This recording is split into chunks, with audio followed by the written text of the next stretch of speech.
नमस्कार, मैं डॉक्टर सरला। आज हमारा जो विषय है पॉलिटिकल साइंस से रिलेटेड इम्पोर्टेंट क्वेश्चन है। और ये अभी आज का जो पेपर हुआ था 12th का, तो उसमें राजस्थान माध्यमिक शिक्षा बोर्ड में पूछे गए क्वेश्चन हैं। हमारा फर्स्ट क्वेश्चन है, आसियान क्षेत्रीय मंच की स्थापना कब की गई थी। यदि आसियान क्षेत्रीय मंच की स्थापना पूछेंगे तो आप आंसर होगा 1994, यानी 1994 में आसियान क्षेत्रीय मंच की स्थापना हुई थी। अब देखिए, आसियान का फुल फॉर्म पूछ ले तो Asian association for regional cooperation.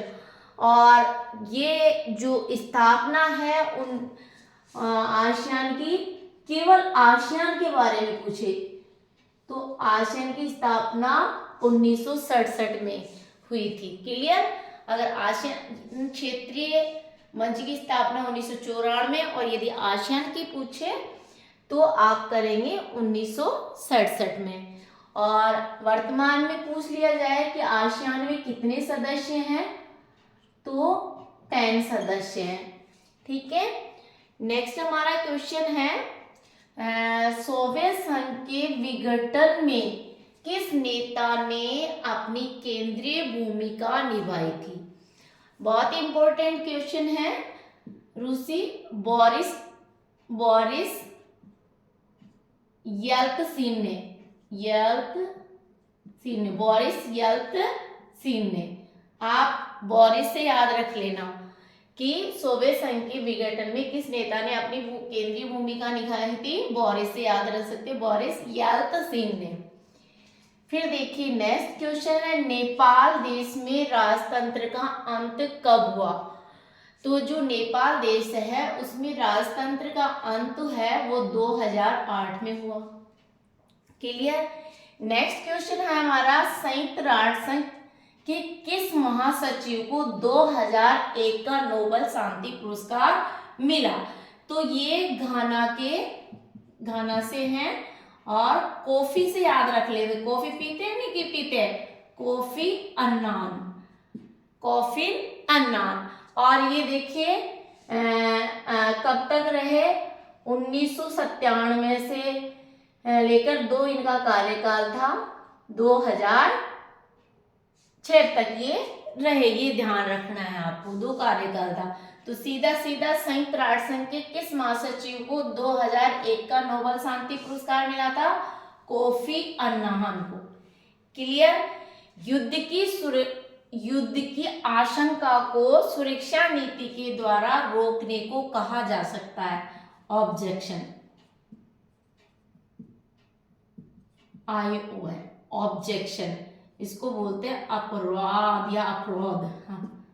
Clear. Objection से कुछ वर्ड्स ऐसे होते हैं जो आपको हिंदी में नहीं लर्न होते तो इंग्लिश में भी लर्न कर सकते हैं। नेक्स्ट क्वेश्चन हमारा, 1992 में आयोजित रियो डी जेनेरियो सम्मेलन का मुख्य मुद्दा क्या था।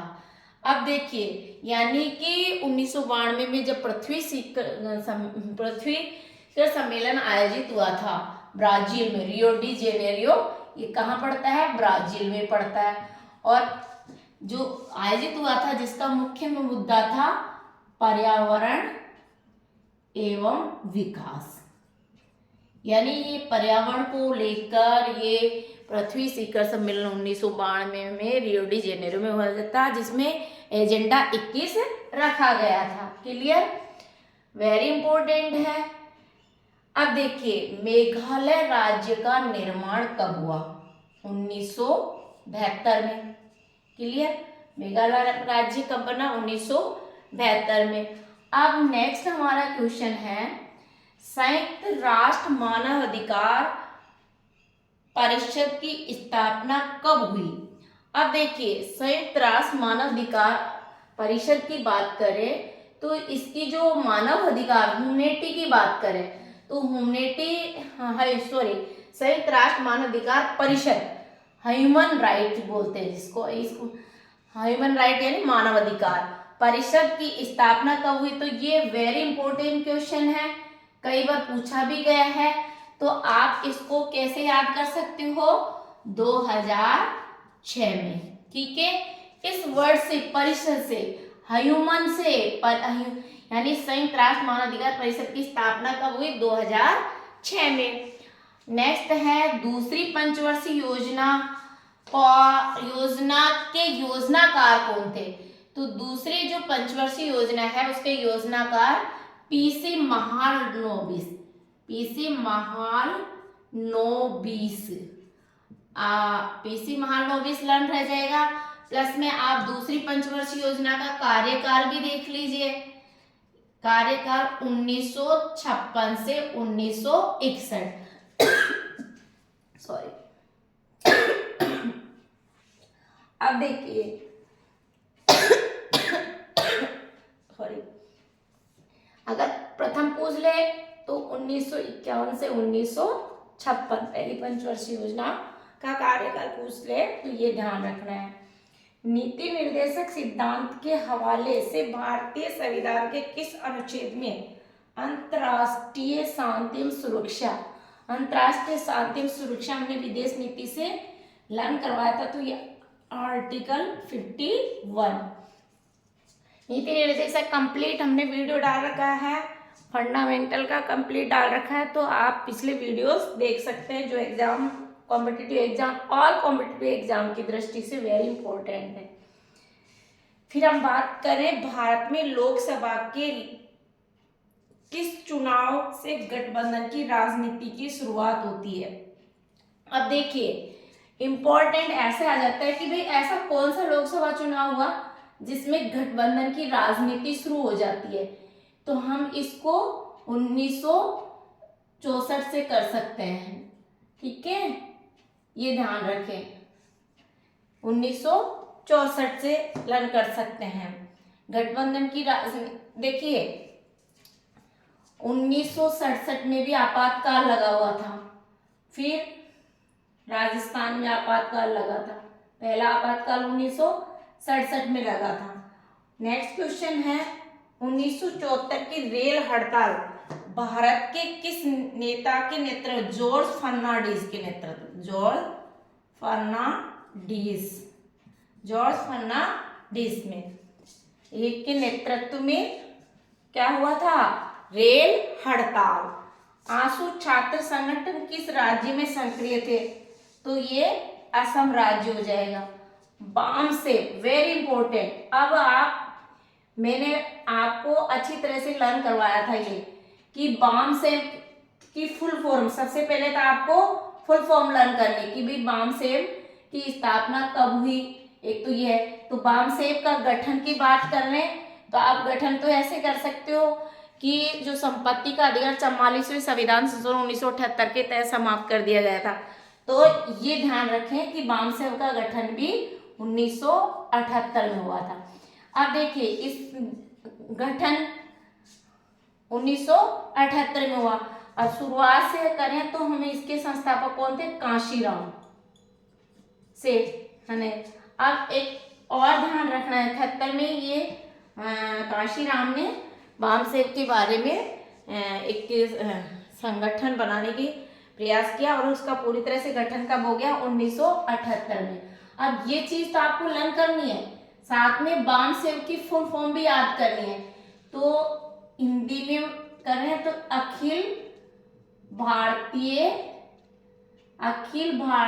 पी फॉर पिछड़ा, आप ऐसे, और पीए से पिछड़ा और अल्पसंख्यक,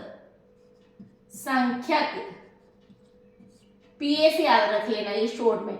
अखिल भारतीय तो जोड़ दोगे, अखिल भारतीय पिछड़ा और अल्पसंख्यक समुदाय के कर्मचारी महासंघ, समुदाय कर्मचारी महासंघ, संगठन बोल दो, संघ बोल दो, तो इसको इंग्लिश में बोल सकते हैं BAMCEF।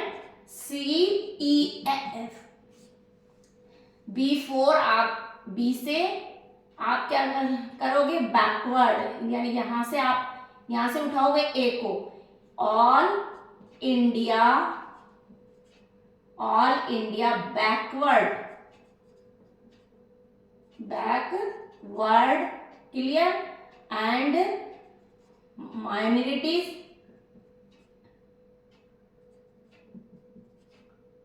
कम्युनिटीज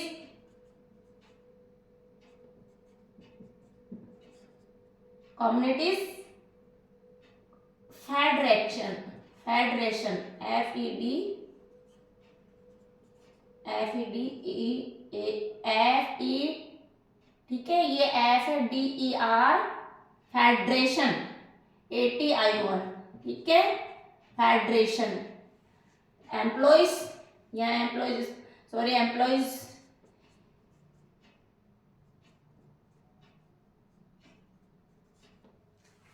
देखिए BAMCEF, इसको बोलते हैं बाम सेफ। क्या बोलते हैं? बाम सेफ। अब बाम सेफ की फुल फॉर्म क्या हो जाएगी? हम यहां से उठाएंगे ऑल इंडिया बैकवर्ड, ठीक है, all India backward and M for minorities, C for communities, E for employees, F for federation. Hindi में हो जाएगा अखिल भारतीय, फिर इसको P में PA से शॉर्ट में ट्रिक से याद करें, P फॉर पिछड़ा एंड अल्पसंख्यक समुदाय कर्मचारी महासंघ, जिसको बामसेफ के नाम से जाना जाता है, और all India backward and minorities communities employees federation, ये इंग्लिश में इसकी फुल फॉर्म है। ये आपको वेरी इंपॉर्टेंट है, लर्न करना है। और इसने शुरुआत किसने की थी? कांशीराम को माना जाता है। तो इस तरह के आपके जो क्वेश्चन है पॉलिटिकल साइंस में, क्योंकि ये RS में भी पूछे जा सकते हैं और उसमें आपके प्रोफेसर असिस्टेंट के एग्जाम में भी पूछे जा सकते हैं, तो प्लीज़ लाइक करें, शेयर करें और सब्सक्राइब करें ताकि और भी स्टूडेंट लाभान्वित हो सके। Thank you so much.